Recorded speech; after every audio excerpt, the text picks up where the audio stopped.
Então, olha só. Fizemos o início, começamos o meio, fizemos o que já existe, fizemos a novidade. Agora vem validar, avaliar. Tá? Chegamos no comprosar. O A é de avaliação, tá? De validação. E então é o seguinte, vocês têm que mostrar que a solução funciona. Tem que mostrar que a solução funciona. E quais são os benefícios dessa solução. Tá? 3 maneiras de fazer, as 3 maneiras mais comuns. Tem outras, mas as mais comuns. Fazer uma análise, fazer um estudo de caso, fazer uma sessão de experimentos.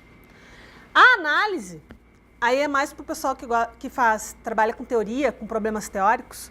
A análise aqui é mostrar que o teorema está correto, que a prova, né, tem uma prova, né, para aquele teorema, tem uma demonstração para aquele teorema, e aí tem o teorema, tem o lema, tem o corolário, todas aquelas coisas. Isso tudo é a validação de um artigo teórico. Então, inclua conforme necessário. Ó, a receita do bolo. Um parágrafo com um resumo. Não começa com a prova direto. Começa com um parágrafo resumindo o que vocês vão provar. Tá? Aí, um parágrafo com as definições específicas usadas na análise. Quais são as estruturas que vocês estão usando naquela prova? Vê as provas, vê as análises e encerra com comentários sobre, né, onde vocês chegaram. De novo, nada é óbvio. Ah, mas é óbvio, né, professor? Eu provei e está aprovado. Não, não é óbvio. Coloca lá um parágrafozinho com o significado das provas de uma maneira intuitiva. Usa um exemplo prático daquela prova. Estão fazendo lá a travessia do grafo, mostra lá, ó, considerando que o ponto inicial é a FMG, o ponto final é a Lagoa da Pampulha, muito perto. O ponto final é o aeroporto de Confins. Entende? Faz lá um exemplo mais palpável. Um estudo de caso, muito comum em engenharia de software. Um estudo de caso. Mostra que a proposta é aplicável no mundo real, é implementável. Coloca lá o contexto geral, quais são as regras, quais são as condições. A gente sabe que todo método, toda metodologia de engenharia de software tem condições para funcionar. Coloca lá quais são esses requisitos que ela funciona. Como é que foi modelado, como é que foi implementado, como é que funciona.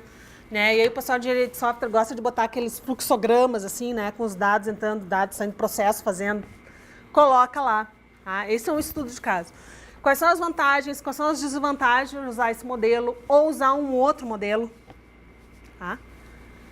E experimentos, que é o mais comum. Quem já fez experimentos na vida? Experimentos de computação, rodar algoritmos, ver quanto tempo leva, ver quanta memória consome. Então, essa é a parte mais comum. O que é medido? Aí o aluno diz assim, eu só medi tempo. O que o revisor vai perguntar? Mediu o tempo, não mediu o espaço? Quais são as 3 variáveis que importam?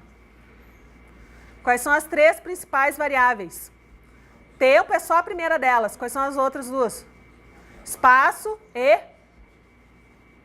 Qual é a terceira? Tempo, espaço e... Complexidade. Linear, sublinear, logarítmico, quadrático, exponencial. Bom, se é exponencial, tá ferrado. Nem manda o artigo. Tá? Então, assim, são as 3 variáveis que vocês têm que olhar. Se vocês mediram tempo, mas não mediram espaço, tem que estar explicado. A gente não mediu espaço porque espaço é irrelevante. Em algumas aplicações, espaço é relevante. Em algumas aplicações, o espaço é que importa, o tempo é relevante. Tá? Então, explica por que é irrelevante. Coloca lá qual é o modelo de simulação, a infraestrutura, configuração do sistema, tipo de máquina usada, qual foi a linguagem de programação, coloca lá. Os resultados do experimento estão no próximo slide e comentários finais, que eu também vou falar daqui a pouco. Aí, gente, organiza, facilita a vida do leitor e organiza os experimentos de vocês. Olha que bonitinho. Pode colocar subtítulos. Vê que eu coloquei subtítulos aí, ó, subtítulos em negrito. Não precisa ser tracinho subtítulo, mas subtítulos, né, Gida? Tempo de processamento é um subtítulo. Espaço de memória utilizado é outro subtítulo. Espaço de banda utilizado. Pessoal de redes de computadores, tem que ver quanto de banda que utilizou. Whatever. Tá? Coloca lá. Organiza cada coisinha. Avaliando o tamanho da entrada, variando a quantidade de consultas, usando dados sintéticos, usando os dados reais. São tudo subtítulos. Por que cada gráfico aparece no artigo? A aluna adora isso. Aí o professor diz assim, ó, tem que ter o gráfico com a performance. O aluno vai lá e coloca o gráfico. E deu. Não. Cada gráfico tem um parágrafo falando dele. Por que que ele está ali? Tem que estar no texto. Senão é só um gráfico. A professora, mas é óbvio que aqui é tempo e que aqui é espaço. Não, gente, não é óbvio. Tem que estar no texto. Mas é óbvio, professora, a linha cresce, é óbvio que cresce. Tem que estar no texto. Por que que cresce? Ou por que que não cresce? Por que que é estável? Por que que é assim? Tem os gráficos que ficam assim, ó, sem padrão nenhum. Tem que explicar, gente. Tá ali, ó, explicar os axes, os eixos, né? Qual é a tendência, por que que a tendência aparece, por que que um algoritmo apresenta melhores resultados que outro. E autocontido. As legendas devem ser legíveis e compreensíveis o suficiente para entender o gráfico. Legenda, é importante. Tá? Por exemplo, o artigo do Birch, olha que bonitinho. O nome da seção é Seção 6, Performance Studies. 6.1, Análise. 6.2, o gerador do conjunto de dados sintéticos. Terceiro, os parâmetros e a configuração default. Quarto, qual é a performance base, do workload base. Depois, qual é a sensibilidade aos parâmetros. Depois, escalabilidade em relação ao tempo. Depois, compara o Birch com o Clarence. E depois, aplica em bases de dados reais. Perfeito, do início ao fim. Tá? Experimentos. O moral da história é o seguinte.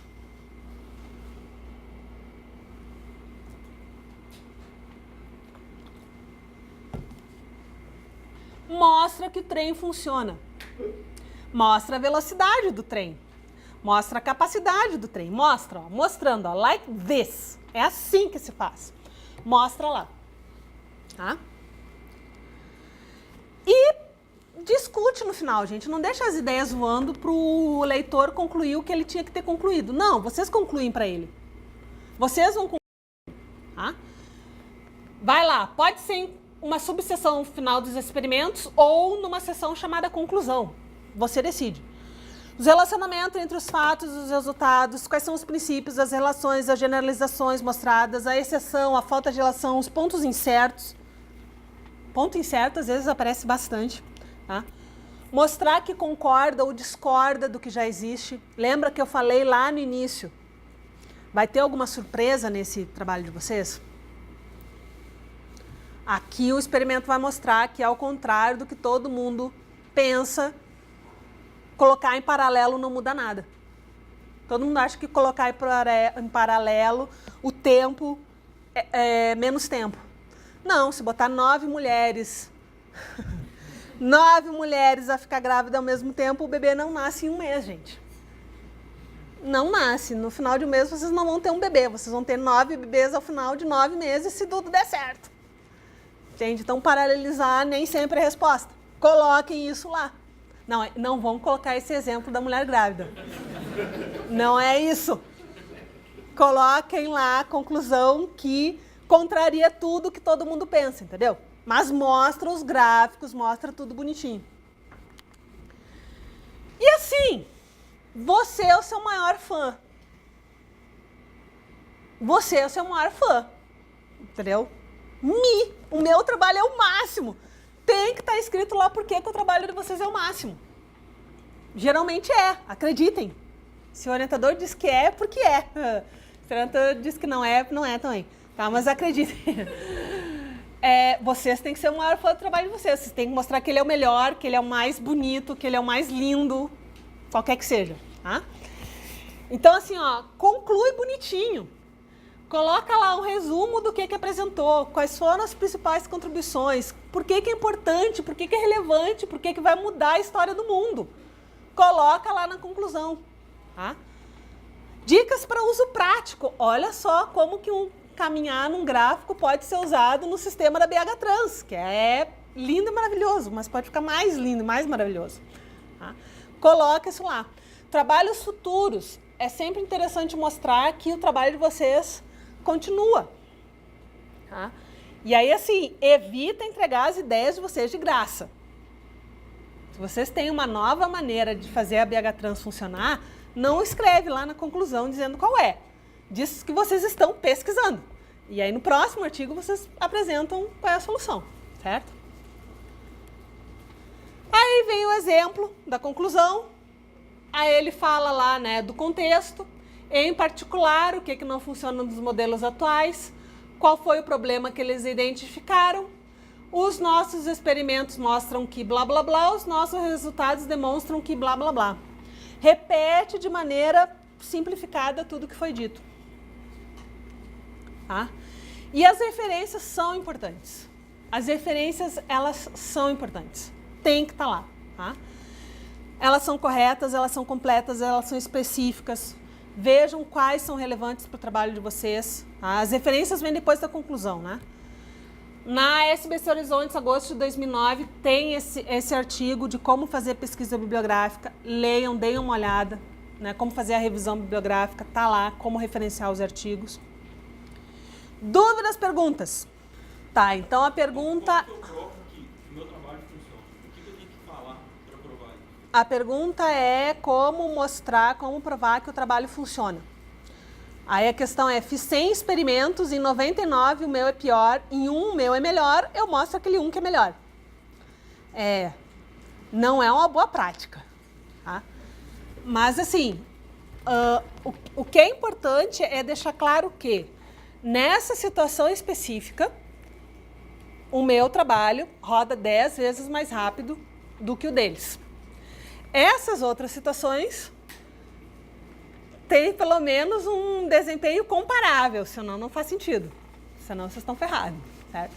Mas o importante é deixar claro em quais situações o desempenho é melhor, em quais situações é o mesmo, tá? É comparável. Porque de repente, assim, o tempo leva mais tempo, mas economiza mais memória. Então, assim, para uma aplicação em dispositivo móvel, memória é importante, tá? Vocês não querem consumir memória. Tempo pode ser, né, irrelevante, né? Tanto faz se demorou 1 milissegundo ou 2, mas a memória é importante. Tá? Então, assim, é importante identificar quais variáveis a solução de vocês é melhor. E deixar bem claro que aquela variável naquela situação é melhor. Outras é pelo menos comparável, né? Então, mais uma, vai. Isso. Como é que funciona a questão do direito autoral? Tem algum padrão? Quando você pode usar alguma coisa que você leu lá e aplicar e falar que... Tá, a questão é de direito autoral de artigo. Teoricamente é o seguinte, está publicado é de domínio público. Está publicado é de domínio público. Então, se vocês disseram que vocês têm a solução para resolver o problema da BH Trans, que usa tecnologia XYZ, se alguém lê aquilo ali, se alguém resolver fazer aquilo ali antes de vocês, azar de vocês. Porque está publicado é público. Tá? Então, por isso que eu disse, evitem entregar as ideias de graça.